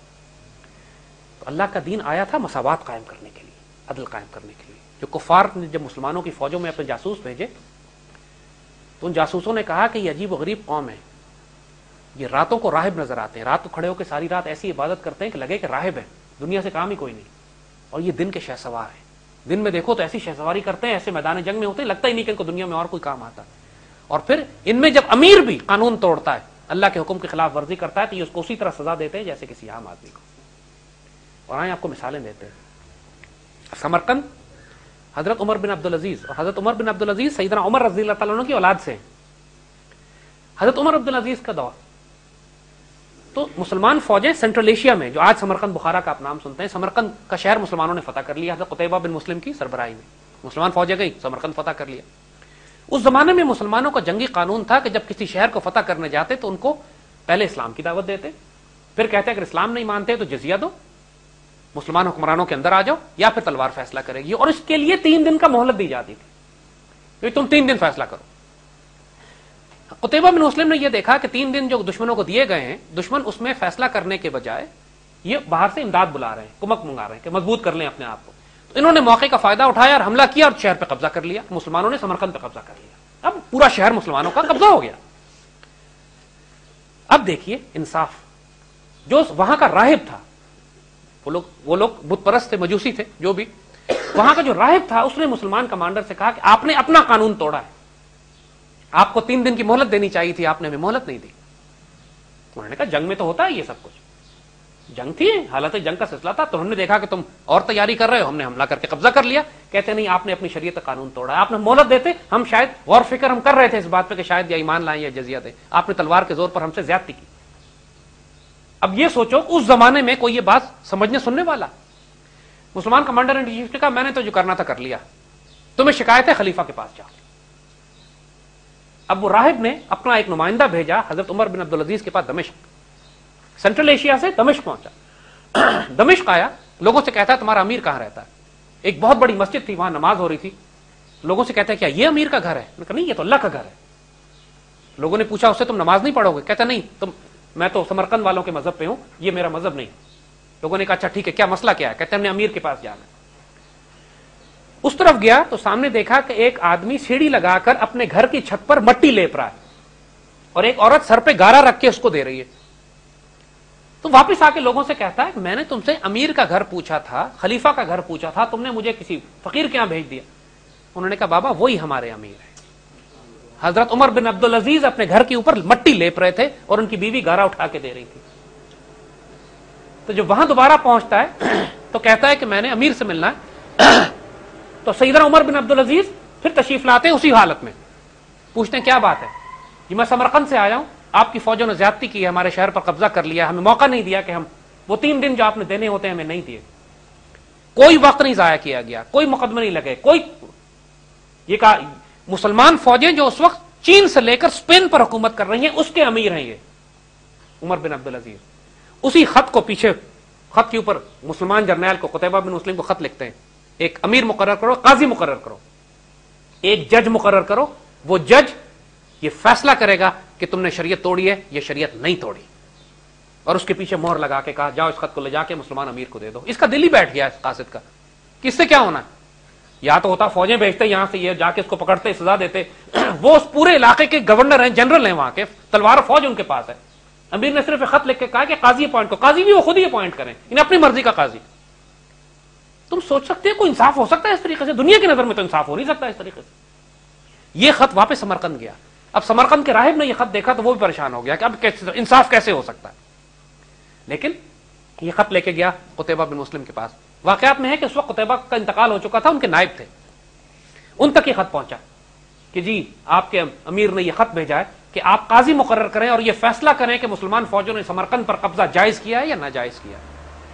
اسی وقت قریب کھڑے ہوئے ایک بزرگ کو بلایا گیا. مسلمان امیر نے کہا آپ ابھی قاضی ہیں, ابھی فیصلہ کریں, کوئی وقت نہیں ضائع ہو رہا, کوئی دیر نہیں, کوئی کانسٹیٹیوشنل پٹیشن فائل نہیں ہو رہی, کوئی لمبی چوڑی خواری نہیں, کوئی وکیل نہیں کیا جا رہا, کوئی جج نہیں بیٹھ رہے, کوئی تاریخیں نہیں دی جا رہی. اسی وقت جج بیٹھ گئے.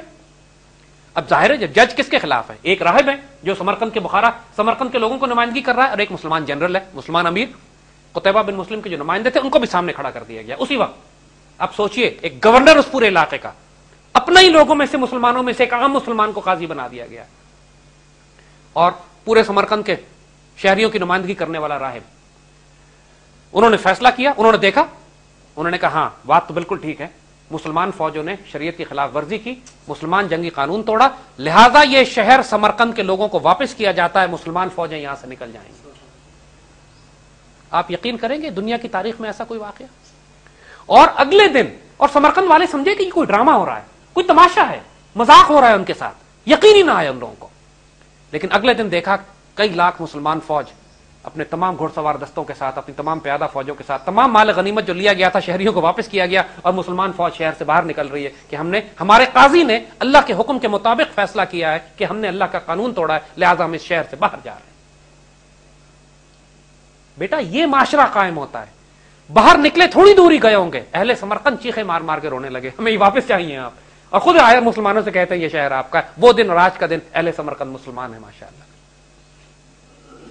بیٹا انصاف ایسے قائم ہوتے ہیں. لوگ کہیں کہ ایک مقام پہ ایسا ہو گیا, خالد بن ولید رضی اللہ تعالیٰ عنہ شام میں ایک شہر فتح کرتے ہیں, اور پورا شہر فتح کیا گیا, اور وہاں سے معاہدہ کیا گیا اس بات پر کہ لوگوں کی حفاظت کے لیے جزیہ لیا جائے گا, جو غیر مسلم ہیں ان سے ٹیکس لیا جاتا ہے ان کی حفاظت کا.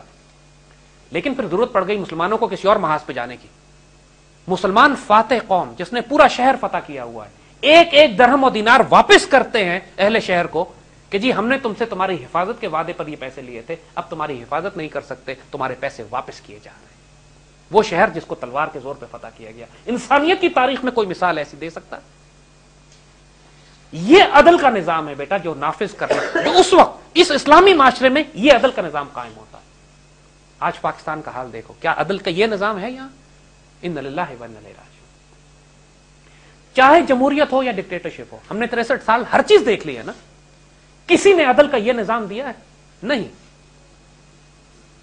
اب دھوکے میں مت آنا, اس نظام کے اندر رہتے ہوئے کچھ بھی نہیں ہو سکتا. تو ہمارا طریقہ کار کیا ہے کام کرنے کا؟ یہ مشن ہے ہمارا. اس طرح کا معاشرہ ہم بنانا چاہتے ہیں کہ جہاں پہ حاکم وقت بھی اللہ اس کے رسول صلی اللہ علیہ وسلم کے حکم کے تابع ہو. بغداد کا خلیفہ, اگین ان کی حکومت چین سے لے کر کہاں تک پھیلی ہوئی؟ افریقہ تک پھیلی ہوئی. بغداد کے خلیفہ نے کام کروایا, اس کے لوگوں نے, خلیفہ نے تو نہیں, کچھ لوگوں نے کام کروایا, سامان اٹھوایا اونٹ والوں سے, اور مزدوری ٹھیک نہیں ملی. اب اونٹ والے کو چاہیے کہ کسی تحصیلدار کو, کسی ناظم کو, کسی علاقے کے ڈپٹی کمشنر کو اس قسم کے لوگوں پہ مقدمہ کرے. اونٹ والے نے کہا نہیں, یہ خلیفہ کے ملازم تھے, مقدمہ میں خلیفہ پہ کروں گا. سیدھا عدالت میں جاتا. اور دیکھو عدالتیں بھی اس طرح کی نہیں جیسی ہماری عدالتیں. ہر مسجد کے ساتھ عدالت کھلی پڑ, جج کھلا بیٹھتا تھا مسجد کے احاطے میں. جس طرح آپ نماز پڑھنے مسجد میں جا سکتے ہیں, اسی طرح آپ چلتے ہوئے جج کے آگے بھی بیٹھ سکتے تھے جا کے, اور جج کے پاس جا کے کہتے ہیں مجھے خلیفہ کے خلاف مقدمہ کرنا ہے, اس نے میری مزدوری ٹھیک نہیں دی. اور وہ جج وہاں بیٹھ کے کہتا ہے ٹھیک ہے, پرچہ لکھتا ہے, اپنے آدمی سے کہتا ہے جاؤ خلیفہ کے ہاتھ میں دو, اس سے کہو میری عدالت میں ابھی آئے. یقین کرو گے مسجد میں بیٹھا ہوا قاضی زمین پر, ایک اونٹ والا چلتا ہوا اس کے پاس جاتا ہے کہ یہ خلیفہ کے خلاف مقدمہ کرنا ہے.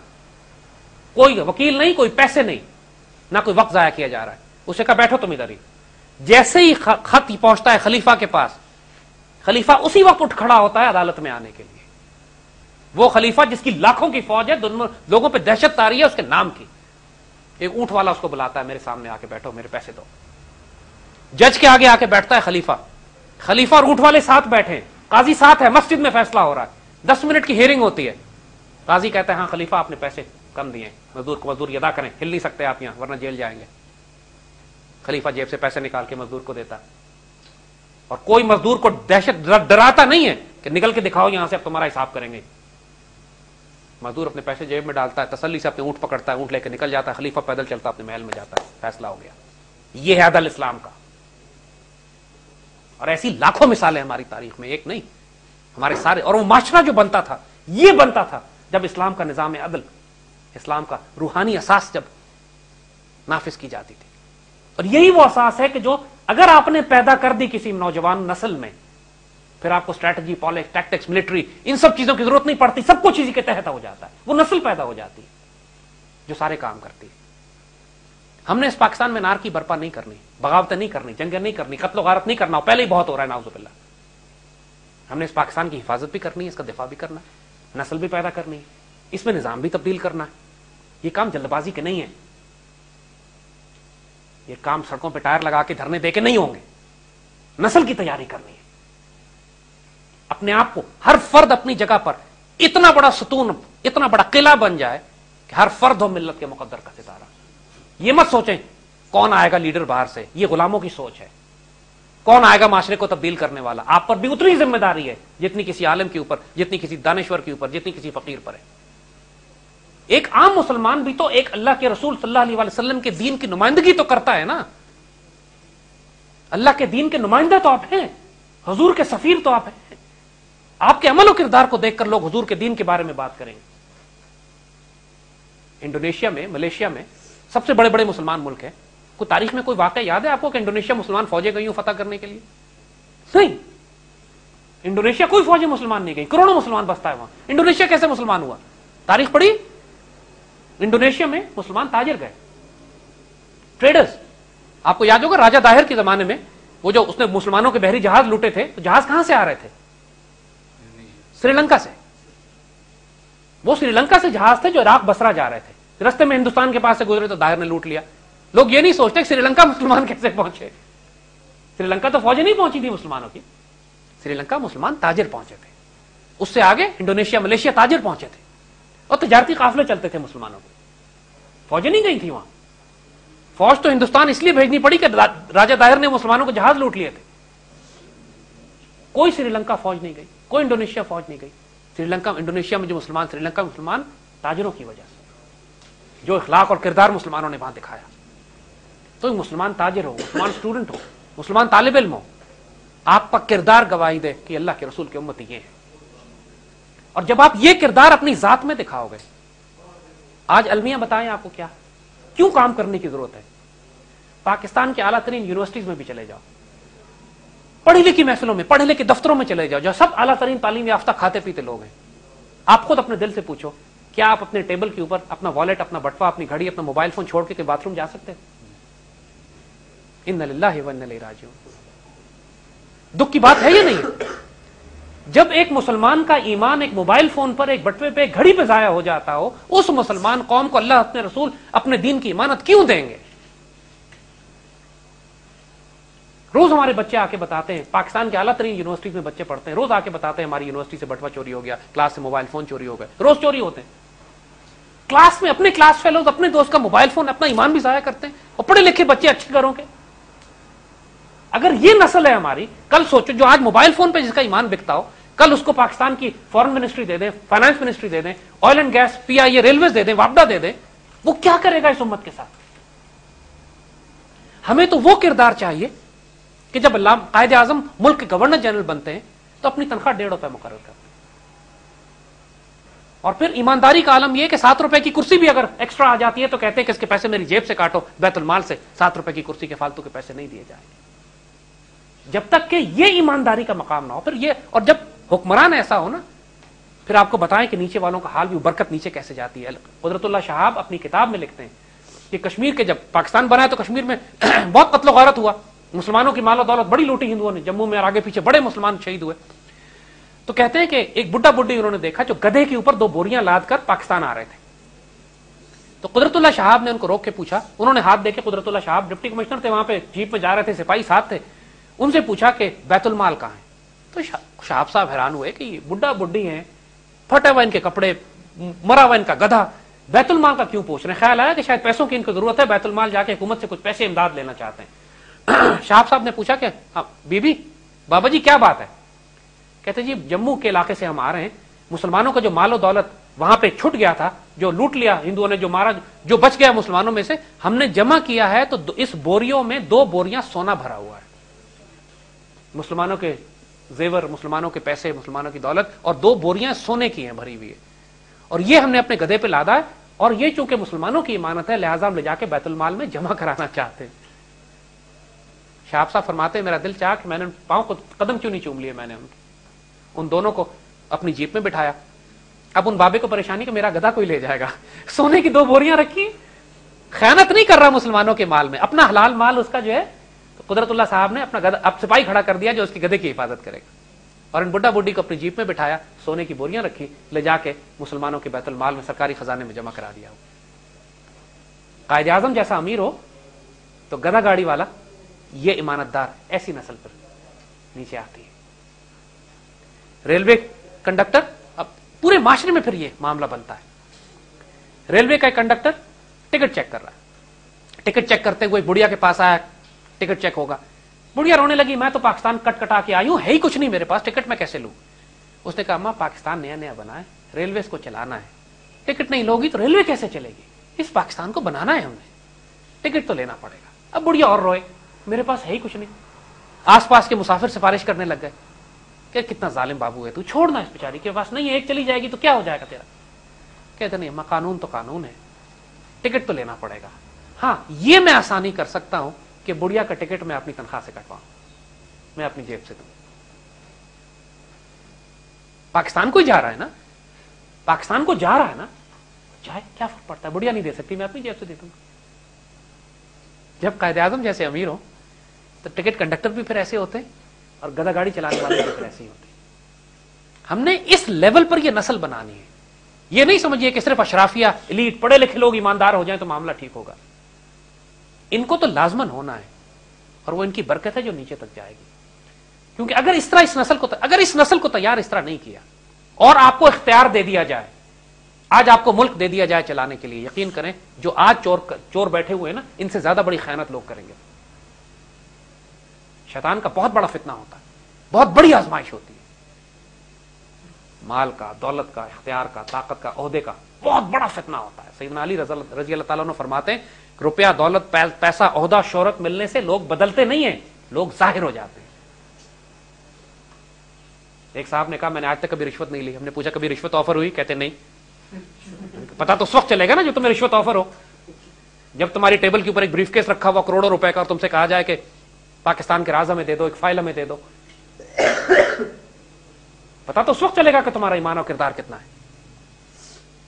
پتا اس وقت چلے گا جب انڈیا کے ساتھ میچ ہو کرکٹ کا، تمہیں کروڑوں روپے آفر کی جائے کہ تم نو بال کراؤ اور یہ میچ ہار جاؤ اور یہ اسپاٹ فکسنگ نہ کرو، پتا تو اس وقت چلے گا کہ تمہارا کردار کتنا ہے۔ پتا تو اس وقت چلے گا جب تم ملک کے صدر ہو اور تمہارے پاس اثاثے 50 ارب ڈالر کے ہوں، اور تم یہ نہ بتا سکو کہ یہ پیسے تمہارے پاس آئے کہاں سے۔ سیدنا عمر کو سے تو 2 چادروں کے بارے میں سوال کر لیا گیا تھا۔ اور ایک بات یاد رکھیے گا کہ مسلمان جو امیر ہوتے ہیں نا، حکمران، ان کے خلاف مقدمات کو عدالت میں لے جا کے ثابت نہیں کرنا پڑتا۔ یہ بدبخت آج کہتے ہیں نا ہم پہ 10 سال مقدمے چلے، کوئی ثابت نہیں ہوا۔ مسلمان امیر کے لیے قانون بالکل الٹا ہے، اس کو عدالت میں لے جانا ہی نہیں پڑتا آپ کو کہ جا کے ثبوت پیش کرو، نو، ثبوت عام آدمی کو پیش کرنا پڑتا ہے، امیر کو نہیں۔ امیر کو ثابت کرنا پڑتا ہے کہ میرے پاس دولت کہاں سے آئی، آپ کو صرف الزام لگانا ہے، ثابت اس نے کرنا ہے۔ حضرت عمر رضی اللہ تعالیٰ عنہ پہ الزام لگانا کہ ہم آپ کی بات نہیں سنیں گے، ہم سب کو 1 چادر ملی، آپ کو 2 ملی۔ حضرت عمر نے یہ نہیں کہا کہ جاؤ عدالت میں مقدمہ کرو، کیس کرو میرے اوپر، جا کے پھر ثابت کرو کہ میں 2 چادریں کہاں سے لے کر آیا ہوں۔ انہوں نے اپنی صفائی خود پیش کی اسی وقت۔ حکمران کے لیے رول ڈیفرنٹ ہے، عام آدمی کے لیے رول ڈیفرنٹ ہے۔ اگر آپ اپنے بھائی پہ الزام لگائیں کہ اس نے میرے پیسے چوری کیے تو جج کہے گا ثبوت دو۔ حضرت علی رضی اللہ تعالیٰ عنہ نے ایک یہودی پہ کہا کہ اس نے میری ذرہ چوری کی ہے، جج نے حضرت علی سے کہا ثبوت دیں۔ الزام کس پہ لگا؟ یہودی پہ، کہ ثبوت دیں۔ حضرت علی ثبوت نہیں دے سکے، فیصلہ یہودی کے حق میں ہو گیا۔ لیکن حضرت عمر پہ الزام لگا کہ انہوں نے نعوذ باللہ خیانت کی ہے، الزام یہی تھا نا، خیانت کی ہے، 2 چادریں آپ نے لی، سب کو 1 چادر ملی۔ انہوں نے فوراً صفائی پیش کی کہ میری چادر دوسری جو ہے میرے بیٹے نے مجھے تحفے میں دی۔ ہاں اب ٹھیک ہو گیا. جو حکمرانوں سے پوچھے نا کہ تمہارے پاس 50 ارب روپے کے اثاثے صرف ایک آدمی کے پاس ہیں جو اپنے آپ کو پلیت انسان پرسنٹیجوں کے حساب سے اس کا نام جانا جاتا ہے, اس سے پوچھی دولت تو کہاں سے لایا؟ کہتا عدالت میں جا کے ثابت کرو. ثابت نہیں کرو, تم بتاؤ کہاں سے لائے ہو, تمہارا کوئی سورس آف انکم اس دنیا میں نہیں ہے.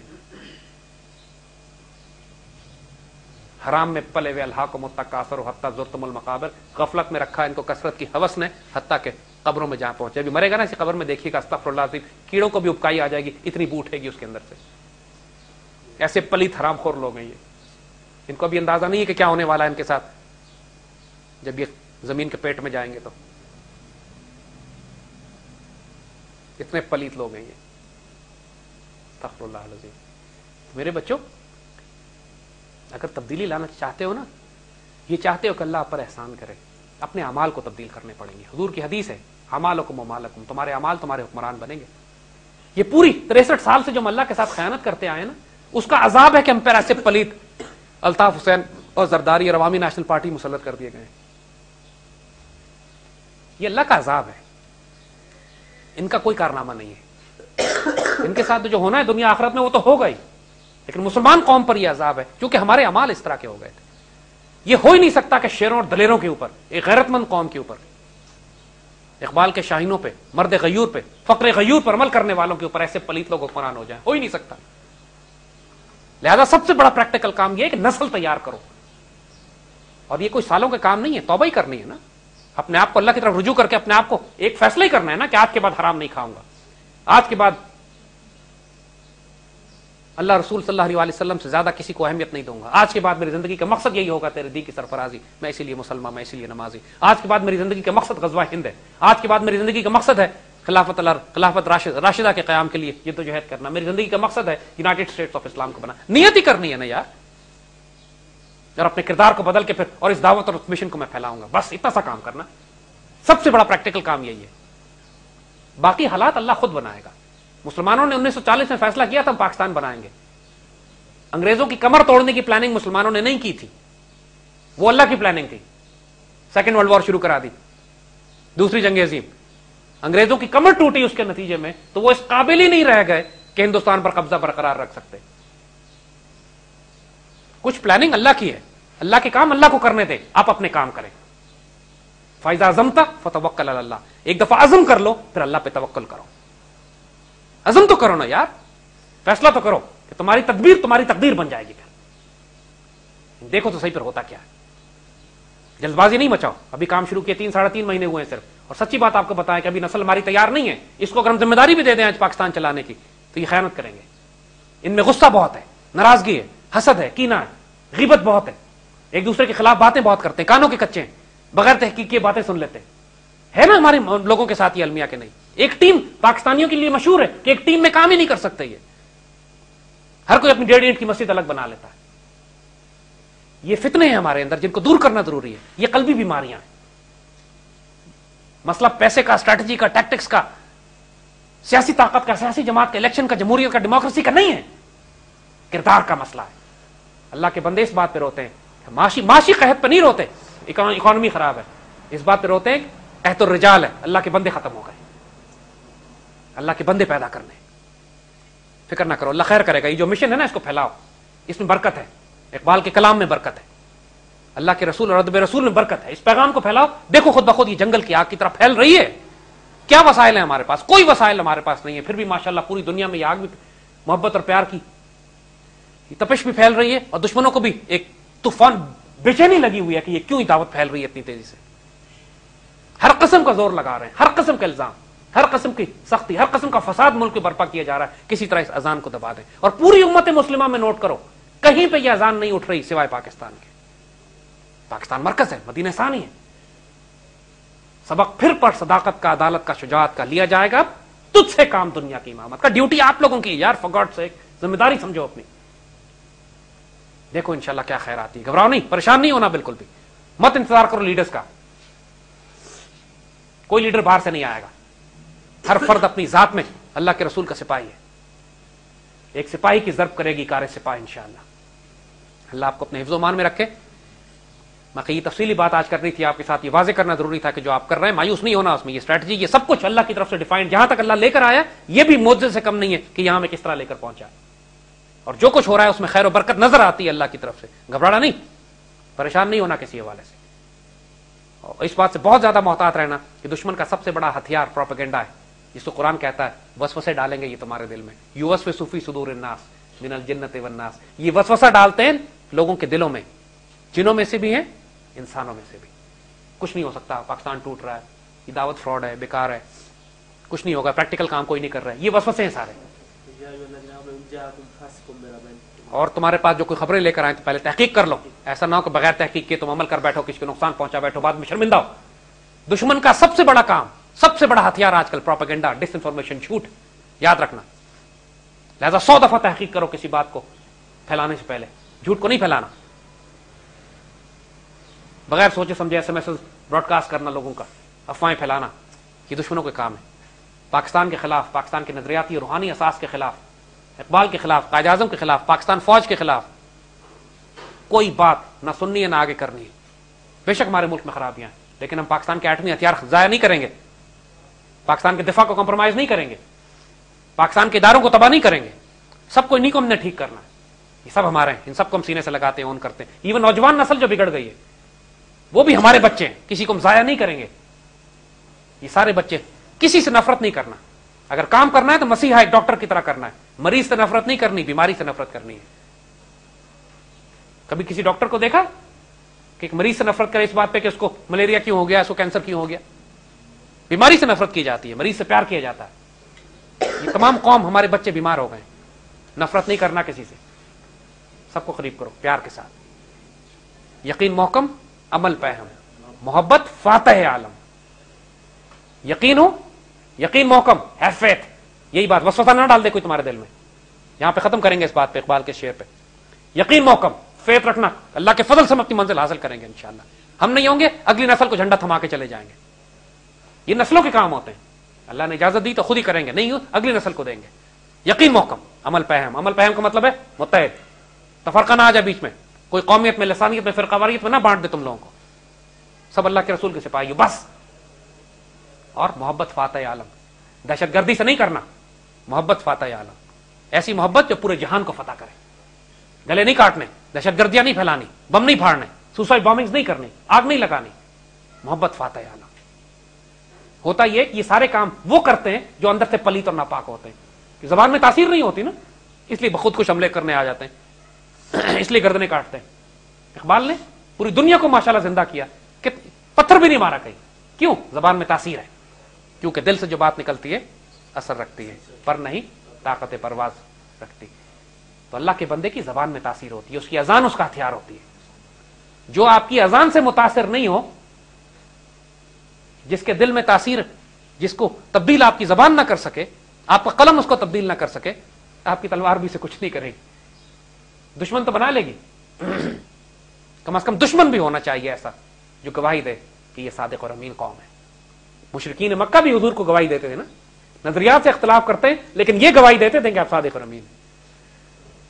آپ کا کردار گواہی دے کہ صادق اور امین قوم ہے، تاکہ دشمن جن پر آپ فتح کریں تلوار سے، جب آپ اس علاقے کو چھوڑ کے جائیں سمرقند کی طرح، تو وہ لوگ آپ کے پیچھے روتے ہوئے آئیں کہ اس قوم کو واپس لاؤ، ہم ان کے اندر اپنی عزت اور آبرو کی حفاظت محسوس کرتے ہیں. یقین محکم، عمل پہم، محبت فاتح. اللہ کی امان اور عافیت میں رہو، خوشیاں دیکھو، انشاءاللہ بہت خیر آ رہی ہے. اپنے آپ کو اس کا حصہ بناؤ، اللہ کبھی ہمیں رسوا نہیں کرے گا انشاءاللہ. اور کیوں کرے گا؟ اور کیوں رسوا کرے گا؟ جب ہمارا جینا مرنا اس کے لیے ادب رسول اور عشق رسول میں، انشاءاللہ ہماری موت بھی سعادت کی ہوگی، ہماری زندگی بھی سعادت کی ہے انشاءاللہ. ہمارے لیے دنیا اور آخرت میں عزت ہے اللہ کے فضل سے، رسوائی ہمارے نصیب میں نہیں، اللہ رسول کے دشمنوں کے لیے.